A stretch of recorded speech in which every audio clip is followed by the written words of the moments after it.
그 여가 과정에 대한 논리가 이제 이렇게 이제 이루어지는데 45페이지 보시면은 맨 밑에 3번 해가지고 주거분리라는 말이 나왔죠. 그 주거분리 무슨 뜻일까? 그 단어 그대로 이해하시면 되죠. 분리된 거야. 뭐가 분리된 거야? 주거. 그쵸? 주거. 그 주거 지역이 분리된 거를 말 그대로 주거분리라 그래요. 근데 소득 수준하고 연관성이 있다 없다? 있다. 그러니까 고소득층 주거지역과 저소득층 주거지역으로 분리되는 현상, 이거를 우리가 주거분리다라고 얘기하게 되는 겁니다. 그래서 거기 개념이 그렇게 돼 있죠. 잘 돼 있고요. 올해 나온 부분이 이제 여기서 등장했는데 그 다음에 페이지 보시면은 3번에 발생 지역, 주거분리 현상은 도시 단위로 나타나기도 하고 그 지역 단위로 나타나기도 하고 동네 단위로 나타나기도 해요. 저희 동네도 이제 도로를 사이에 두고 초등학교 있죠? 그 기준으로 또 나눠지기도 하는 것이 관찰이 됩니다. 그거 볼 때마다 그 도로를 없애버려야 되지 않겠는가라는 생각이 들어요. 자동차 길을 완전 없애버려서 그런 현상을 이제 차단시켜야 되지 않느냐. 그래서 그게 도시 전체적인 뿐만 아니라 근린 지역에도 발생합니다. 이게 관찰이 여러 군데에서 돼요. 근데 이제 주거분리 현상을 이제 우리는 개념은 뭐 고소득층, 저소득층 주거지역이 분리된다라는 것은 뭐 명칭 자체에 드러나 있기 때문에 어렵진 않고요. 이거를 여가 현상하고 이제 접목을 시키고자 하는 시도가 있고요. 그래서 이제 그 밑에 있는 그 4번 내용이 그 주제인데 A 지역이 있고 B 지역이 있어요. 그럼 두 지역이 조성이 됐겠죠? 그 지역이 처음에 조성이 되면은 조성된 땅에다가 정착물을 짓겠죠. 정착물 중에 건물 중에 주택이 있을 거야. 시간이 많이 경과됐어요. 그럼 내적인 노후도와 외부적인 환경 변화가 일어나겠죠. 그러면 해당 지역 주민들은 고민하겠죠. 뭐를 고민하겠어요? 시간이 많이 경과되면은 재개발 고민할 거 아니야. 그렇죠? 그러면은 이제 A 지역하고 B 지역을 이제 주민들이 생각해 보니까 재개발할 때 비용이 들어가 안 들어가요? 들어가지. 이거를 수선 비용이라 그래요. 수선 비용 또는 이제 치유 비용 또는 개량 비용 뭐 여러 가지 표현을 쓰는데 어쨌든 다시 이제 고칠 때 들어가는 비용, 그 수선 비용과 그 수선 후에 가치 증분, 주택 가치 증분이야. 수선의 주택 가치 증분이니까 뭐 가치 증분만 쓰도록 하겠어요. 그 두 가지를 이제 비교하는 지문이 말로 나와요. 이것도 종종 나오는 지문인데 수선 비용보다 주택 가치 증분이 더 크대. 수선하겠어, 안 하겠어요? 안 해요? 이게 무슨 국어가 어렵죠? 국어도 안 되고 산수도 안 되고 영어도 안 되는 이런 삼박자 악재가 있는 것이 우리 중개사 처음 공부하는 사람들의 그 출발점이죠. 나중에는 이제 다 극복해요. 국어도 되고 산수도 되고 영어도 되니까 너무 걱정하지 마시고요. 근데 이제 당연하겠죠. 사람도 연예인들도 얼굴 재개발에 들어간 비용보다 재개발 통해 나오는 CF 수입료가 더 많다. 얼굴 재개발 하겠어 안 하겠어? 봐요. 이렇게 되는 거지.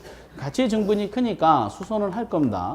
그럼 이 주택이 질적 향상이 나타나겠어요? 질적 저하가 나타나겠어? 그렇죠. 그러면 침입하죠.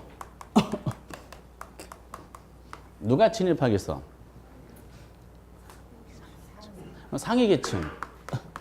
상위계층이 침입할 것이고, 그럼 이게 무슨 현상이라고 우리가 할 수 있어요? 상향여가지. 그렇죠? 그런데 이제 기출문제 보시면은 수선 비용보다 주택 가치 상승분이 더 클 때 하향여가 현상이 나타난다 이렇게 표현한 적이 있었죠. 아니죠. 상향여가 현상이 나타날 수가 있다 이렇게 표현하고요. 그러면 이제 이게 계승 현상이 나타나죠. 그럼 이 동네는 계속 업이 될 거 아니야. 그럼 나중에 결과적인 내용으로 나중에 조사해 보니까 이 동네는 고소득층 주거지역으로 지역 형태가 이제 변모가 되겠지. 이런 식으로. B지역을 조사해 보니까 수선 비용보다 주택 가치 상승분이 작다 이렇게 표현합니다. 그럼 고쳐요 안 고쳐요? 안 고치겠지. 그럼 질적 저하가 계속 나타나겠죠. 질적 저하가 나타나면 거기에 맞는 소득 수준, 구매력을 가진 사람들이 계속 유입되겠죠. 그럼 유입되는 과정 중에 이제 안 맞는 사람 이제 떠나는 과정이 있을 거 아니에요.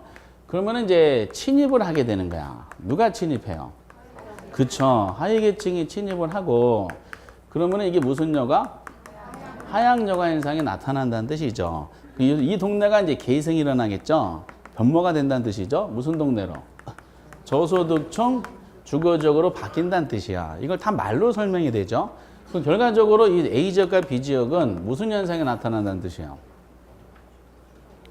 방금 우리가 논하고자 하는 목적이죠. 주거분리 현상이 나타난다는 뜻이야. 그럼 거꾸로 얘기하면은 그럼 주거분리 현상이란 고소득층 주거지역과 저소득층 주거지역으로 분리되는 현상을 말하고요. 그 원인이 여가현상이죠. 상향 여가현상과 하향 여가현상을 원인으로 해서 이 주거분리가 나타나더라라고 이제 연결을 시키는 것이고, 그럼 여가현상의 개념은 뭐냐? 다시 처음으로 돌아가는 거죠. 아까 여가현상은 주택의 질적 변화에 따른 이렇게 설명했죠. 질적 변화는 두 가지라 그랬어요. 향상과 저하. 향상과 저하를 질적 변화 모습을 이런 식으로 표현합니다. 수송비용과 가치 증분이 어느 게 크냐 작냐가 좀 판단해서 향상과 저하. 질적 변화에 따라서 소득계층별로 가구가 이동한다 그랬죠. 소득계층, 상위계층, 하위계층. 이동하면서 소득계층별로 가구가 이동해서 무슨 현상? 친이가 계승의 원리로 설명되어지는 이런 여가현상을 원인으로 나타나는 게 주거분리다라고 하게 되는 겁니다. 같은 세트야. 근데 이제 올해는 이제 오지선다 중에 이런 지문들이 나와 있는데 정답으로는 황당하게 이제 공부 안 하셔도 맞히는 내용들이 정답으로 나왔더라고요. 어떤 스타일이냐면은 예를 들어서 고소득층 주거지역 인근에 이걸 우리는 경계라고 표현했더라고요. 고소득층 인근에 저거주택이 있다 이렇게 있어요. 그럼 이 저거주택은요, 고소득층 인근에 있는 저거주택은 긍정적 영향을 받을까, 부정적 영향을 받을까? 부정적?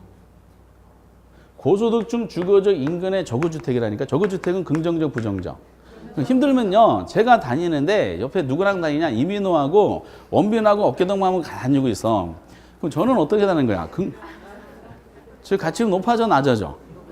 그거랑 똑같은 거죠. 그러니까 주변 동네가 좋잖아. 그러니까 긍정적인 영향을 받을 거 아니에요. 그럼 이 저거주택은 할증돼서 거래되겠어? 할인돼서 거래되겠어? 할증돼서 거래되겠지. 좋은 동네 근처에 있는 허름한 주택은 생각보다 비싸게 거래되잖아요. 그럼 저소득층 주거지역 인근에 경계라고 표현했지만 인근에 고급주택이 있대. 그러면 고급주택이 있는 주변 지역은 좋은 동네야, 나쁜 동네야?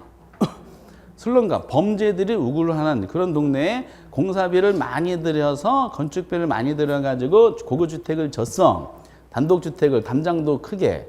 그 다음날 봤더니 담장이 무너져 있죠.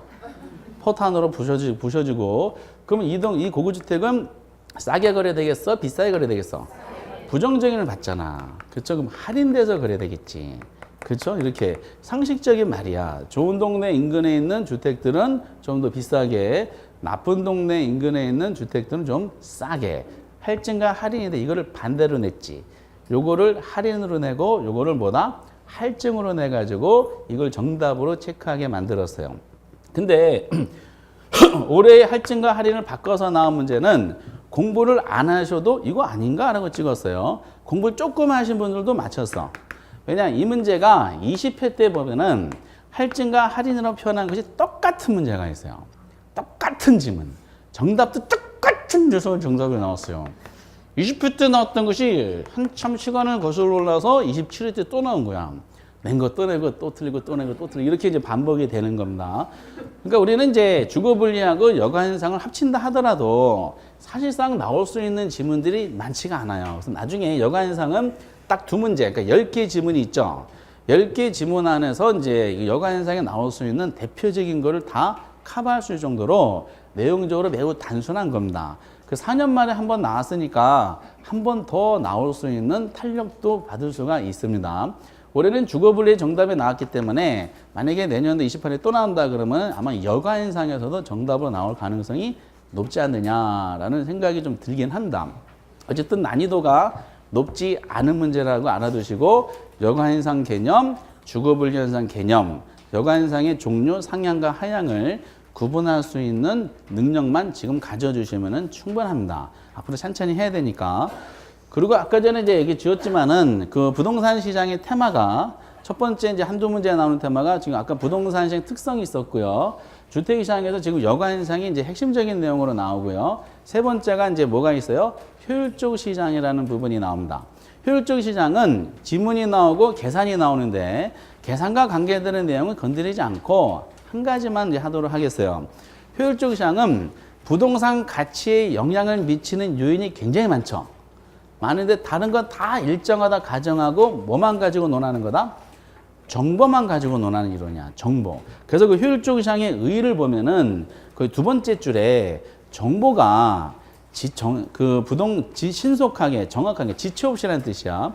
정보가 지체 없이 부동산 가치에 반영되는 시장이 무슨 시장이다? 효율적 시장이다 라고 합니다. 이런 옛날 기출문제 보면 황당한 문제도 있어요. 요것만 가지고 단독으로 나온 거야. 어떻게 나왔냐면은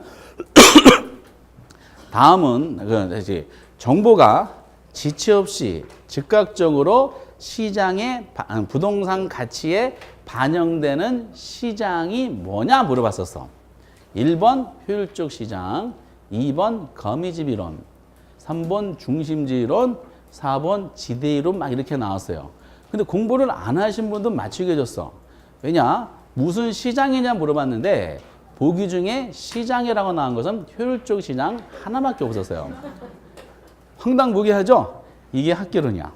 공부 안 해도 맞출 수 있는 문제가 상당히 많아요. 민법과 좀 다르죠. 그래서 그 학개론은 효자 과목이 아니겠는가라고 제발 좀 올해도 그랬으면 좋겠어요.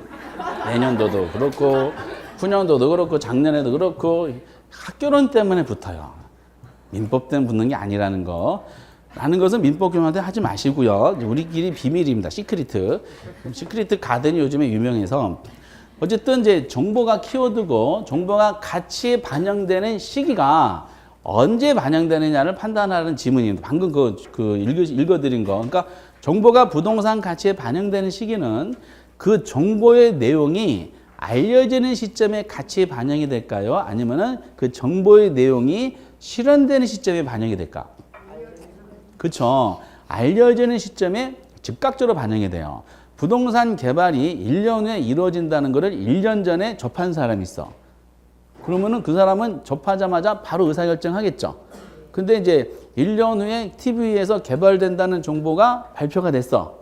그럼 그 정보 TV에 본 사람은 그거 보고서 바로 의사결정하겠죠. 이런 식으로 해가지고 정보는 알려지는 시점에서 바로 반영되는 것이지 그 정보가 실현되는 시점에 반영되는 것은 아니라는 걸 잠깐 보시고, 근데 이제 정보의 종류가 몇 가지 있냐면은 세 가지가 있어요. 이미 알려진 정보, 보통 공표된 정보라 그러거든요. 일명 과거 정보라 그럽니다. 그리고 이제 지금 알려지고 있는, 공표되고 있는 정보 있어. 일명 무슨 정보? 현재 정보라 그러고, 아직 알려지지 않은 내부 정보가 있어. 대신에 이거 언젠가는 알려지겠지. 요즘 같은 시대처럼 언젠가는 알려져. 그걸 미래 정보라 그래. 그러니까 정보의 종류가 지금 몇 가지 있다? 과거, 현재, 미래가 있어. 그럼 이런 정보가 반영되는 시장도 몇 개 있겠어요? 3개 있겠지. 그래서 지금 시점에서는 이 정보를 반영하는 효율적 시장의 종류만 한번 건드려 보도록 하겠어요. 밑에 보면 그래서 약성, 중강성, 무슨 시장? 강성 시장이 있어. 올해 요걸만 가지고 오주선들을 만들었어요. 반가웠을까? 아주 싫었을까? 반가운 거야. 내가 공부한 유일한 것이 나왔네 해가지고. 그래서 지금 논점이 약성 효율적 시장. 대신에 지문 연습을 하셔야 되는데 그 중강성 효율적 시장, 강성 효율적 시장 이렇게 이제 표현이 되고요. 그런데 중강성은 약성을 포함하고요. 강성은 중강성을 포함하는 겁니다. 이 내용들이 이제 두 줄 정도 돼 있는데 그 한번 쭉 읽어보시면서 이런 의미구나라고 읽어보면 처음 보시면 무슨 말인지 이해가 안 되고요. 이게 어떤 식으로 이제 시험 문제가 되는지 약간의 예제를 통해서 확인시켜 보도록 하겠습니다. 우리가 약성, 중강성, 강성이라 그럴 때 가정이 있습니다. 각 시장마다 반영되어 있는 정보가 있어요. 그 약성 효율적 시장에서는 무슨 정보가 가치에 반영되어 있다 가정하냐면은 과거 정보가 반영되어 있다고 가정하는 겁니다. 그럼 과거 정보가 약성 시장에 반영되어 있다는 말은 약성에 있는 사람들은 이 과거 정보를 이미 알고 있다는 거야? 모르고 있다는 거야? 알고 있다는 거지. 왜? 정보는 알려지자마자 즉각적으로 가치에 반영한다 그랬죠? 그 약성 시장에는 과거 정보가 이미 반영되어 있다는 것은 약성에 있는 사람, 기존 사람들은 벌써 이 정보를 알고 있다는 거야. 중간성 효율적 시장은 과거 정보뿐만 아니라 현재 공표되는 정보까지 가치에 반영된 시장을 우리가 중간성 효율적 시장이라고 하죠. 그렇죠? 그리고 이제 강성 효율적 시장은 과거, 현재, 미래라는 모든 정보가 가치에 반영된 시장을 강성 효율적 시장이다라고 보통 얘기를 하게 돼 있어요. 그럼 이러한 시장이 있으니까 그러면 시장을 이제 분석해야 되겠죠. 그러면 이제 이 정보를 분석하는 방법이 있어요. 이 용어들을 가지고 출제자들이 말을 만드는데 이 정보 분석 방법, 특히 과거 정보 있죠? 과거 정보를 분석하는 거를 뭐라 그러냐면은 기술적 분석이라 그럽니다. 그래서 시험 문제에 기술적 분석에 의하면 이런 지문이 나와요. 그럼 무슨 정보를 분석했다고 이해하셔야 돼? 과거 정보를 분석했구나라고 이해하셔야 돼요.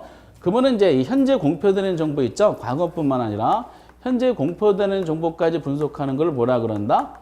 기본적 분석이라 그러죠. 그래서 이제 요즘에 우리나라는 국민분들이 이제 이 기본적 분석을 지금 엄청나게 하고 있어요. 뭐와 관계되는 새로운 정보가 계속 날라오고 있죠. 그거 가지고 분노 게이지가 계속 높아지고 있는 이런 상황이 지금 기본적 분석을 하고 있습니다. 이렇게 어디까지 분노 게이지가 높아질지 모르겠지만은 모든 정보. 그런데 강성시장은 이미 모든 정보가 다 가치에 반영되어 있기 때문에 강성에 있는 사람들은 정보를 분석할 필요성이 없습니다. 우리는 이제 기술적 분석 무슨 정보? 과거. 그 기본적으로 무슨 정보 분석하는 거? 현재. 이런 용어들을 안다고 가정을 하는 거야. 이 기술적 기본적이 무슨 뜻인지 물어봐요. 안다라고 가정을 하는 거야. 이게. 그리고 질문하는 것은 다음 단계를 질문하죠. 갑돌이라는 사람이 있어요. 갑돌이가 새로운 시장 참여자야. 올해 나온 게 이런 식으로 나온 건데 갑돌이가 약성, 중강성, 강성에 참여할 수가 있죠. 그럼 참여해가지고 이 사람이 얻고자 하는 것은 초과이익을 얻고자 하는 거야. 초과이익을 얻을 수 있느냐 물어본 거죠. 근데 올해는 초과이익이라고 하지 않고요. 초과이익을 같은 말이 뭐냐면은 정상이익이지. 정상이익보다 더 높은 거야, 더 낮은 거야? 정상이익 이상의 이익을 우리가 뭐라 그런다? 초과이익이라 그래. 경제학적으로 정상이익이라는 것은 먹고 사는 데는 지장이 없는 거예요. 근데 초과이익은 뭐죠? 정상이익보다 더 가져가는 거니까 그 기업이 성장하게 됩니다. 좀 이따가 요거는 관계되는 걸 언급할 것이고요. 그럼 정상 이상의 이익, 즉 초과이익을 얻을 수가 있느냐 없느냐를 물어보는 겁니다. 그때 갑돌이가 약성, 중강성, 강성에 참여할 때 무슨 정보를 가지고 들어가냐 가지고 물어보거든요. 갑돌이가 과거 정보를 가지고 약성 시장에 참여했어요. 그럼 이 갑은 과거 정보를 가지고 초과이익을 얻을 수가 있을까 없을까? 약성에 참여했을 때. 없죠. 왜냐, 이 사람이 가지고 들어간 정보는 약성에 있는 사람들이 이미 알고 있어요, 모르고 있어요? 알고 있지. 약성 시장은 이미 과거 정보가 반영된 시장이기 때문에 갑이 가지고 들어간 정보를 알고 있어. 그럼 갑은 기존에 참여하고자 하는 기존 사람과 정보가 똑같죠. 정보가 똑같기 때문에 정보의 우수성으로 초과이익을 얻을 수가 없어. 그러면은 당연히 약성에서 초과를 얻을 수 없으면은 중강성, 강성에 들어갈 때 초과이익을 얻을 수가 없다는 결론이 도출이 되죠. 그럼 갑돌이가 현재의 정보를 가지고 들어갔어. 현재의 정보를 가지고 약성에 들어간 거야. 초과이익을 얻을 수가 있을까 없을까? 얻을 수가? 얻을 수가 있지. 왜? 갑이 가지고 들어간 정보를 약성에 있는 사람들은 알아요, 몰라? 몰라. 약성에 있는 사람들은 무슨 정보만? 과거 정보만 알고 있는 거야. 근데 갑돌이는 현재 정보가 들어갔죠. 그러니까 약성에 있는 기존 사람보다 갑이 정보가 우수한 거야. 초과이익을 얻을 수가 있다는 거예요. 이건 반드시는 아니고 얻을 수가 있다는 뜻이고요. 근데 중강성과 강성에 들어가면은 초과이익 얻을 수가 없다는 결론이 도출하겠지. 근데 갑돌이가 미래 정보를 가지고 들어갔어. 미래 정보를 가지고 약성에 들어간 거야. 초과이익을 얻을 수 있겠어, 없겠어? 있겠지. 그렇죠, 있겠죠. 갑은 미래 정보를 가지고 들어갔어. 갑이 참여한 약성에 있는 사람들은 그 정보를 몰라. 갑이 우수하잖아. 초과를 얻을 수 있겠지. 갑돌이가 미래 정보 가지고 중강성에 들어갔어요. 초과를 얻을 수 있겠어, 없겠어요? 얻을 수가 있겠지. 그리고 강성시장에 들어가 초과 얻을 수 있겠어 없겠어? 얻을 수가 없는 거죠. 갑이 가지고 들어간 정보는 강성에 있는 사람도 이미 알고 있어. 그러니까 갑하고 강성에 있는 사람은 정보가 똑같죠. 초과액 얻을 수가 없어. 이거를 정리하는 겁니다. 요 내용들을 이제 기출문제로 이제 출제위원들이 언급하고 있고요. 그러면은 여기 정리해 보면은 초과액을 얻을 수 있는 경우는 현재와 미래의 정보를 가지고 약성과 중강성에 치고 들어갈 때 세 가지 경우만이 초과액을 얻는 게 가능하다는 뜻이야. 그리고 대각선에 해당되는 거 있죠. 대각선, 그러니까 과거 정보 가지고 약성, 현재 정보 가지고 중강성, 미래 정보 가지고 강성 있잖아. 여기에 들어가는 경우는 초과액을 얻어요, 못 얻어요? 초과액을 못 얻는 거야. 대신에 남들과 똑같죠. 갑이 과거 가지고 약성에 들어가면 동일한 조건이잖아요. 현재 가지고 중강성 동일한 조건이지 미래 가지고 강성은 동일한 조건이잖아요. 그러면은 초과액은 얻지 못한다 하더라도 남들보다 불리하진 않죠. 정상 이익은 어떻다? 가능하다는 거야. 이런 경우. 근데 이 부분이 또 문제가 되죠. 이건 아직은 본격적인 시험에 내지 않았지만은 갑이 과거 정보와 가지고 현재 정보를 가지고 요거 약 중강성과 강성에 들어가는 파란색 쳐들이 세 가지 경우수 있죠. 세 가지 경우수는 초과액을 얻어 못 얻어요. 못 얻지. 정상이익은 정상이익도 얻지 못하는 경우입니다. 오히려 개털돼서 나와요. 갑돌이가 과거 정보를 가지고 강성시장에 참여하잖아요. 그럼 강성에 있는 사람들은 모든 정보를 다 알고 있죠. 짜고 치는 고수도판이야. 갑하고 을이 본인이 짜고 치는 전문 도박꾼이야. 그 내부 정보를 가지고 막 치고 있죠. 근데 갑이 본인의 과거의 고수톱 실력을 가지고 참여했어. 이길 수 있어 없어? 이길 수가 없어요. 개털돼서 나와서 정상이익뿐만 아니라 정상이익도 얻지 못하고 오히려 손실을 볼 가능성이 많다는 뜻입니다. 이렇게 해놓고 요거를 가지고 문제를 내고 싶은 거죠. 그러면 정리해보면 어쨌든 이렇게 정리가 되지만은 어느 누구가 어떠한 정보를 이용한다 하더라도 결코 초과액을 얻을 수 없는 시장은 딱 한 가지 있죠. 어느 시장? 강성시장이잖아. 강성시장은 어떤 경우도 초과액을 얻을 수 있는 기회가 없죠. 그렇죠? 그리고 강성효율적 시장은 모든 정보를 다 이미 공개되고 알려져 있잖아요. 때문에 강성시장에서는 정보병이 존재해야 안 해요.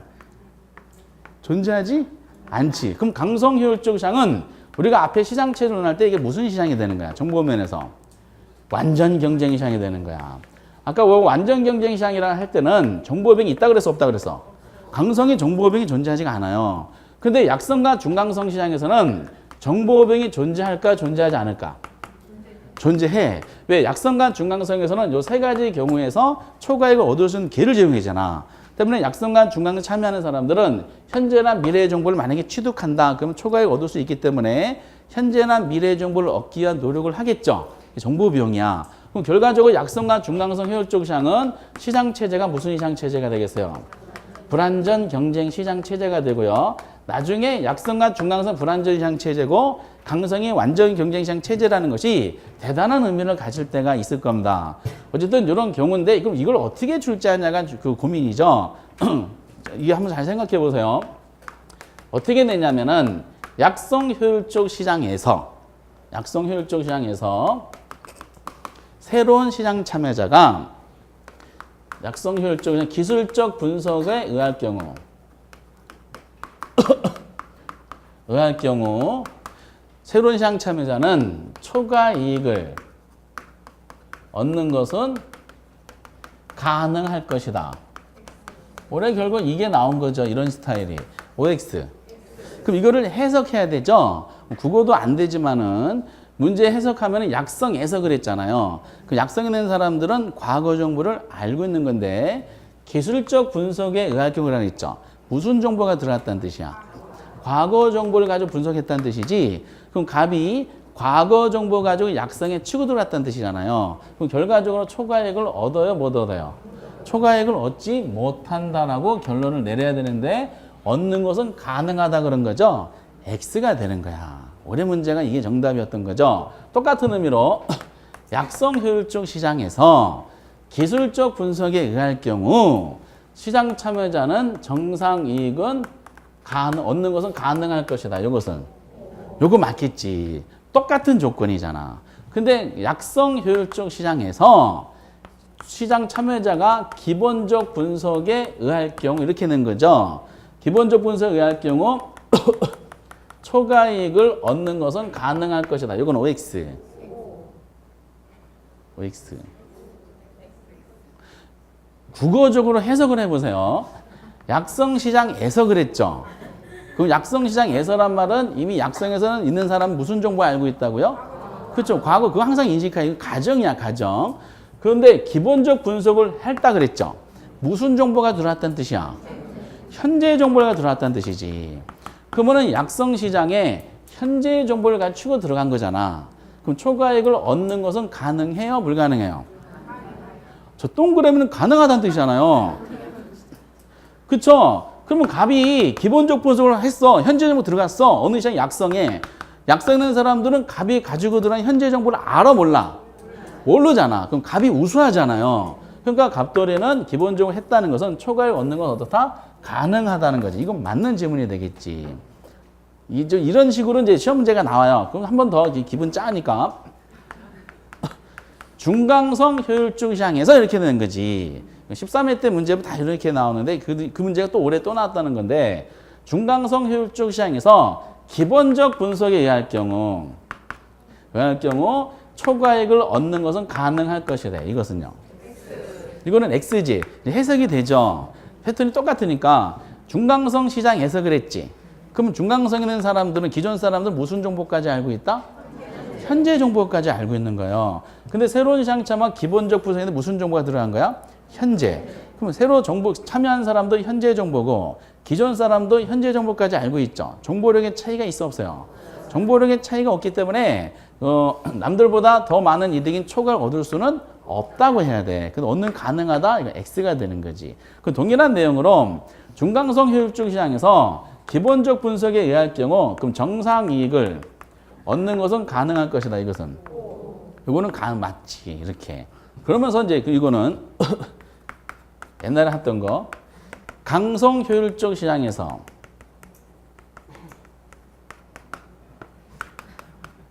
투자자가 똑같이 해볼게요. 비슷하게. 투자자가 정보에 대한 정보 분석을 매우 잘하면 투자자는 초과이익을 얻는 것은 가능할 것이다.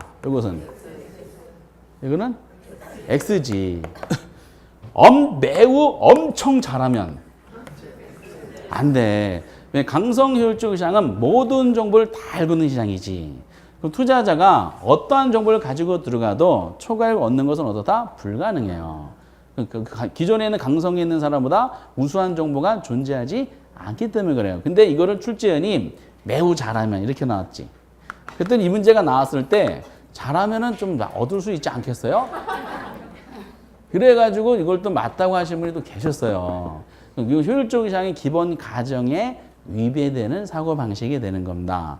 어쨌든 이렇게 이제 이 지문들에 대한 연습 앞으로 시험 때까지 해야 되겠지만은 이 조합이 몇 개 안 돼요. 그래서 한 8개 정도만 연습하면은 약성, 중강성, 강성에 대해서 물어보는 지문이 100% 다 해결이 되는데 8개 연습했던 것 중에 올해 이제 이 안에서 정답이 하나 나왔던 거지.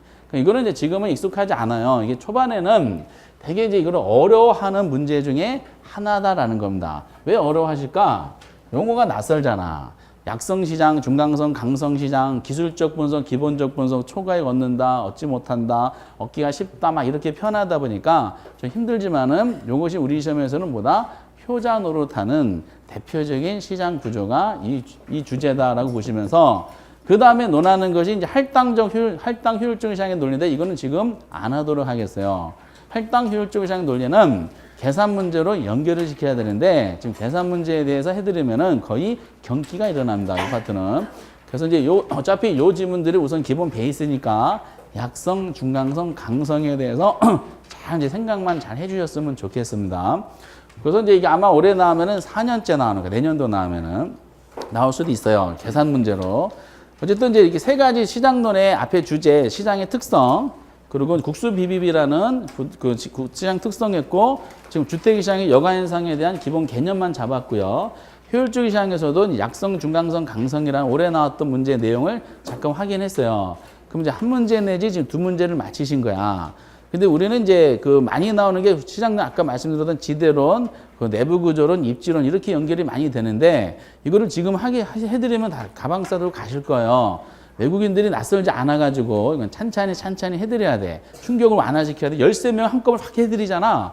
그러면은 이렇게 돼요. 집에 있는 그 사람 이름도 몰라 죽겠는데 외국인들이 강제로 투입되면 힘들어서 이 세 가지 역사적으로 가장 많이 나오는 입지론 중에 상어 입지론을 한번 살펴보도록 하겠어요. 상어 입지론. 그래서 우리는 정리해 보면은 48페이지에 이제 입지론이 나오는데 거기서 이제 특히 4번에 주거지 입지 선정이 있죠. 나중에 기본서에도 말씀드리겠지만은 주거 입지론은 우리나라에 없어요. 외국에도 없어. 그러니까 주거 입지론은 그 나온 것은 그냥 억지로 이제 표현한 거니까 이건 다 주거 입지론 삭제하시기 바라고요. 우리 시험에 나오는 것은 상어 입지론하고 공어 입지론 두 가지밖에 안 나와요. 그러면 이제 제일 많이 나오는 게 우선은 입지 이론과 관계돼서 49페이지에 상어 입지론 나왔죠. 상어 입지론 누가 있어요? 크리스탈러가 나와요. 그 다음 페이지 잠깐 볼까요? 2번에 누가 나오죠? 레일리가 나와요. 그리고 이제 그 중간에 참고 있죠. 참고가 아니라 뭐 아셔야 되는데 누가 나와? 참고할 때 컨버스가 나와. 컨버스. 3번에 누가 나와요? 허프. 여기까지 하시면 돼. 밑에 넬슨이라는 사람, 오른쪽 후보라는 사람 한 번도 나온 적이 없어요. 우리는 이제 지금 네 사람만 크리스탈러, 레일리, 컨버스, 허프야. 근데 이 중에서 레일리, 컨버스, 허프가 11년째 계산 문제로 나오고 있어요. 올해까지 11년째. 좋을까 싫을까? 좋겠지. 11년째 계산 문제 나오면은 그 문제가 똑같겠어 다르겠어? 똑같아. 그래서 올해도 레일리가 나왔을 때 13초 만에 푸신 분이 계세요. 작년보다 더 쉽게 나왔으니까. 그래서 이제 그걸 주로 할 텐데, 그러니까 11년째 나오는 과정 중에 허프가 6문제 나와서 계산 문제만 따졌을 때, 올해 레일리가 작년과 똑같이 나왔으니까 레일리가 4문제 나왔고, 컨버스가 딱 하나가 나왔어. 컨버스가 왜 한 문제밖에 안 나왔을까? 허프 6개, 레일리 4개 나오는 과정 중에 쉬워서 어려워서? 쉬워서. 너무 쉬워가지고 컨버스는 내기가 곤란해요. 생각하신 거하고 출제한 생각은 좀 다른 것 같은 느낌 드네. 대신에 이제 상어 입지론 하려면은 상어 입지론에서 활용되는 용어들이 있잖아요. 용어들을 우리가 알고 계셔야 되는데 때마침 상어 입지론 전개할 때 용어들을 체계적으로 정립해 준 사람이 있어요. 그 정립해 준 사람이 누구냐면은 크리스탈러라는 사람이야. 그래서 49페이지에 1번 타자로 크리스탈러라는 사람이 나오는 거야. 크리스탈러는 어디 사냐면 앞으로 알아두세요. 종로 3가에 살아요. 너는 크리스탈이라 아셔야 돼. 시험 때까지 꼭 이렇게 아셔야 됩니다. 보소상집 아들이기 때문에 그래요. 크리스탈이잖아. 키가 커 작어. 그래서 크리스탈러야. 거시적 분석이라 그래요. 그래서 크리스탈러. 종로 3가 종로 3가가 중심지예요, 변두리야. 그래서 크리스탈러의 중심지 이론이 되는 겁니다. 근데 이제 우리가 쓰는 용어들을 크리스탈러는 다 정리해 줬는데 중심지 이거 형성 조건이라고 지금 나왔죠, 박스 안에. 거기 보면 기억의 제어와의 도달거리란 말하고 최소 요구치란 말이 나옵니다. 이제 그 표현은 밑에 내용이 중요한 것이 아니라 크리스탈러는 용어 정립을 하는 게 중요합니다. 그래서 지금부터 크리스탈러 자체는 많이 내지는 않지만은 상어 입지론을 전개할 때 기초적인 사고방식이기 때문에 알고 계실 필요가 있고요. 크리스탈러 아주 귀한 사람인 것 같아. 너는 크리스탈이야.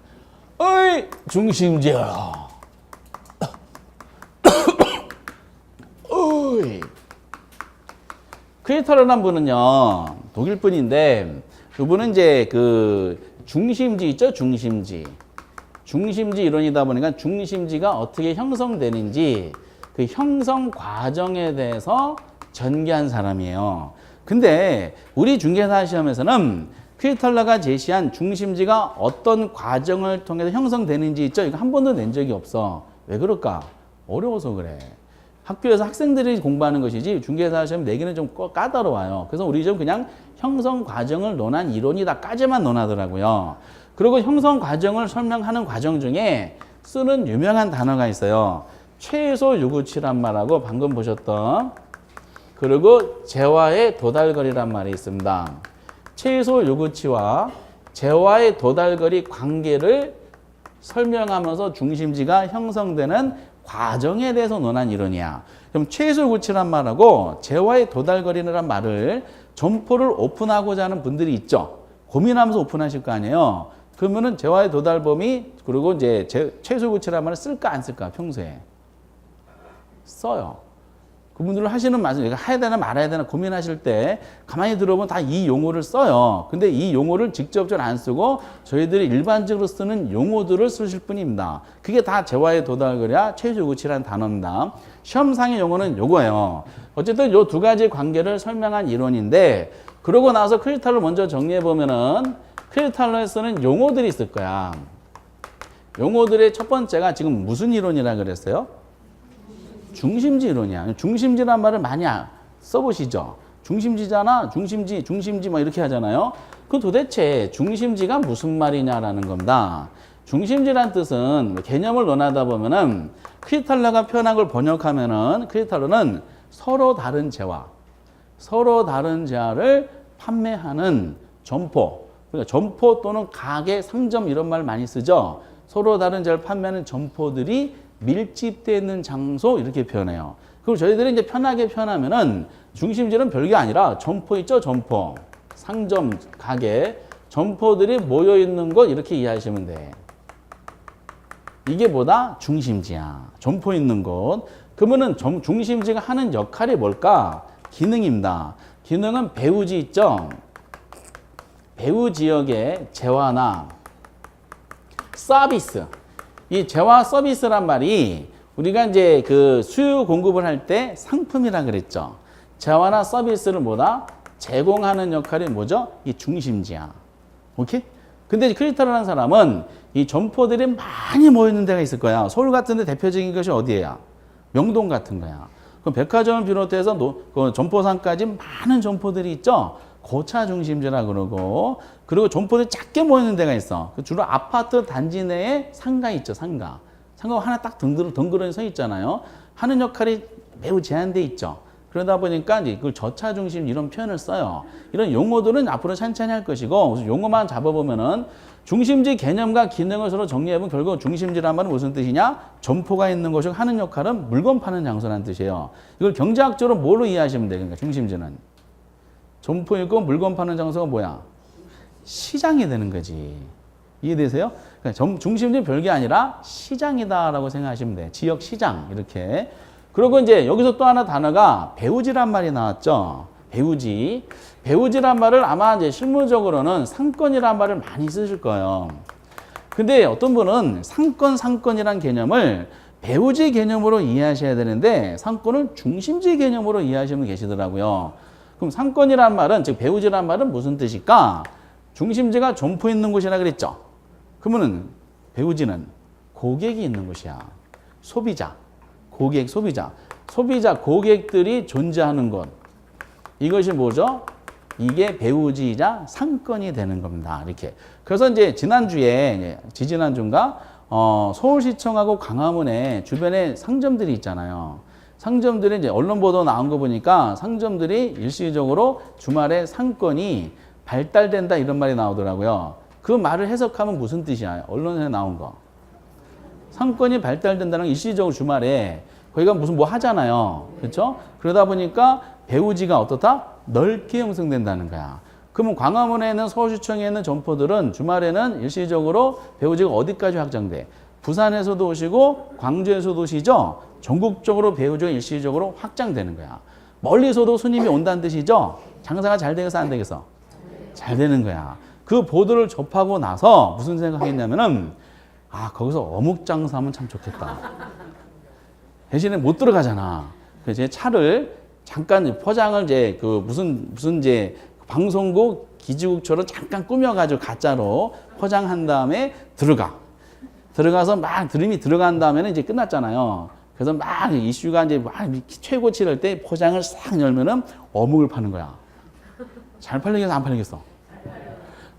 그 생각을 했어요. 등등등. 그래서 이제 중심, 근데 어떤 분은 여기가 이러잖아요. 상권이 발달한 지역이네. 무슨 뜻이야? 응?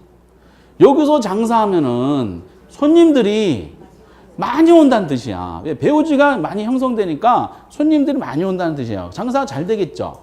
그래서 이제 어쨌든 이런 논리인데, 그럼 배우지에 있는 고객이 중심지가 제공하는 이런 기능을 향유하려면 어떻게 돼야 돼? 중심지까지 가야 되겠지. 뭐가 발생해요? 교통비가 발생합니다.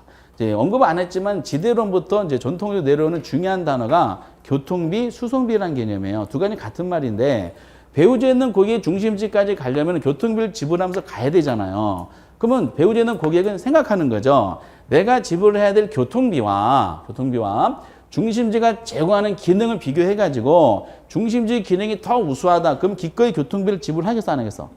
해요. 근데 교통비 부담이 더 큰 것 같다. 그러면 안 가. 이렇게. 그래서 요 중심지 개념과 배우지 개념 두 가지 상호작용을 통해서 언급한 것이 뭐냐면은 최소 요구치라는 단어예요. 그럼 최소 요구치라는 개념은 세계 설명이 없으니까 자기 눈으로만 보시면 됩니다. 중심지라는 단어로 표현하면 좀 와닿지 않으면은 점포 단위로 한번 해볼게요. 한 개의 점포 있죠. 한 개의 점포를 운영하기 위한 최소한의 최소를 뭘로 바꿔서니까? 야, 역시 아시네. 최소한의 고객 수. 고객은 소비자잖아요. 최소한의 수요 수준, 판매 수준, 이거를 뭐라 그런다? 최소 요구치라고 해요. 그러니까 점포가 운영되려면 최소 요구치에 해당되는 매출액이 발생해야 돼. 그리고 또 하나가 뭘 공부해야 돼요? 재화의 도달 범위라는 개념을 잡아야 되잖아요.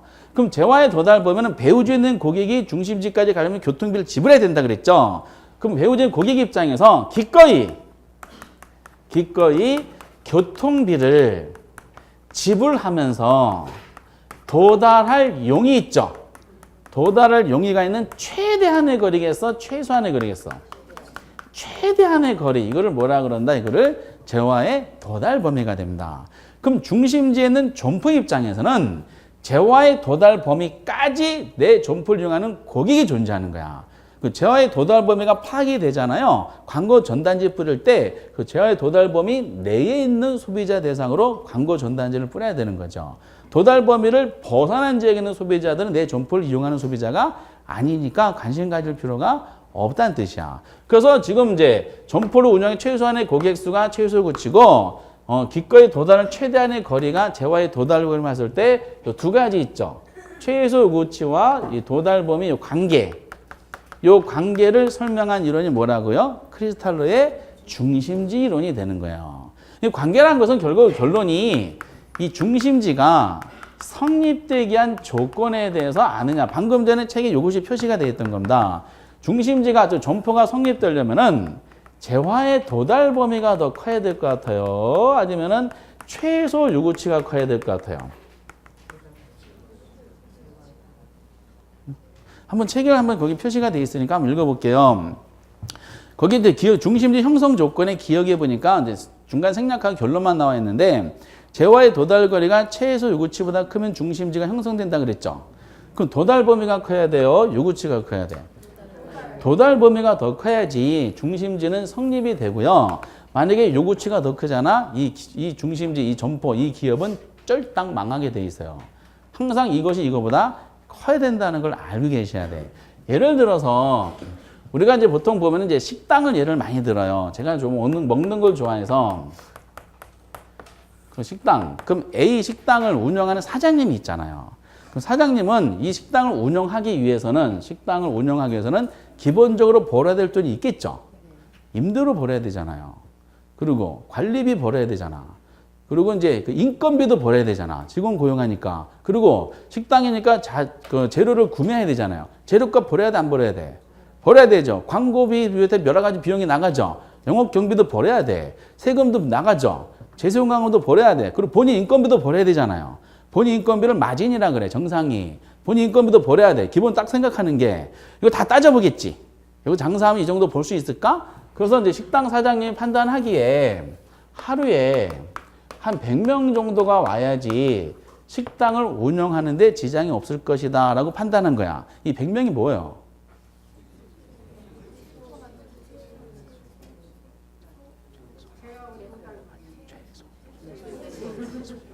뭐라 그래요?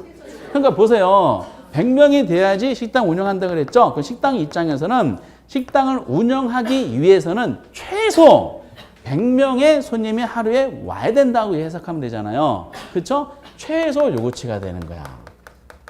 근데 문제는 식당을 이용하는, 식당이 요구하는 손님은 100명이지만은 이 손님은 어디 있어? 그렇죠. 어디죠? 여쭤봤더니 어떤 분은 딴 곳에 있다고 그러시더라고요. 딴 곳이라면 안 돼. 그럼 그 문제 틀리는 거야. 어디 있다고 하셔야 된다? 배우지에 있다고 하셔야 돼. 그럼 배우지에 있는 손님들은 식당을 오려면 교통비를 지불해야 되잖아요. 여기서 말하는 교통비라는 것은 화폐적 비용뿐만 아니라 비화폐적 비용도 포함돼요. 비화폐적 비용이 대표적인 교통비가 시간에 대한 비용이야. 그러면은 어쨌든 교통비를 지불하면서 와야 돼. 식당에서 판매하는 음식 맛이 기가 막혀요. 그러면 교통비를 지불하면서 와요, 안 와요? 조사해보니까 하루에 1억 명이 온대. 기꺼이 1억 명이 올 용의가 있대. 이게 1억 명이 뭐야? 재화의 도달거리지. 그럼 도달거리가 요거치보다 크죠? 그러면 식당은 100명이면 운영하는 데 지장이 없어요. 먹고 사는 지장이 없다는 뜻이야. 더 성장은 못하지만은 먹고 사는 지장이 없는데 도달 범위가 훨씬 더 크죠? 그러면은 100명보다 더 많은 손님이 오니까 도달 범위가 요구치를 더 능가하는 이 면적이 있죠? 이 면적이 식당 입장에 초과액을 보는 거야. 대박 터진 거죠. 그럼 초과액을 보면은 뭐죠? 정상이 이상의 얘기다 보니까 이 식당은 성장해가지고 뭐 100 모시기처럼 막 분점을 내기 시작합니다. 이러건데, 야, 이렇게. 그렇게 돈을 벌어야 되는데요. 그쵸? 이렇게. 그런데 이제 보니까 식당에서 판매하는 음식 맛이 형편없어. 된장인데 엉장 맛이고 김치찌개 엉장찌개 맛이야. 그럼 손님들이 한번 먹어보고 오겠어요? 보니까 특별한 이제 매니아 계층이 있을 거 아니에요. 그런 말도 좋아하는 사람. 하루에 2명 정도야. 2명 정도가 기꺼이 교통비를 지불하면서 이 신기한 맛을 먹을 용의가 있다고 온 거야. 그러면 요구치는 100명인데 2명밖에 안 오면은 요구치가 더 넓은 면적이 차지하고 있죠. 이 빚금 지은 부분만큼이 손실이 발생합니다. 식당은 조만간 어떤 문을 닫는 거야. 도산한다는 뜻이지. 항상 그래서 중심지가 성립되려면은 항상 도달거리가 요구치보다 커야 된다는 뜻이지. 근데 지금까지 크리탈러 내용을 설명하면서 용어적으로 중심질환, 배우질환, 요구치란, 도달범위란 이런 개념들이 시험에 많이 나왔을까 안 나왔을까? 많이 안 나왔어. 특히 최근에는 많이 안 나왔어요. 초창기 때 잠깐 나오고 최근에 안 나왔다가 왜 그러냐? 요거는 기본적으로 알고 있겠지라고 가정한 거야. 근데 사고가 터졌어. 기본적으로 알고 있겠지 가정해서 공부하시는 분들이 뭐 잘도 내지도 않고 뭐 당연히 뭐 어려운 말이 아니네 뭐. 근데 24회 때 10년 만에 크리스탈러의 중심줄에 대한 설명이다. 내용 중 옳은 걸 묶인 거 이렇게 나왔어요.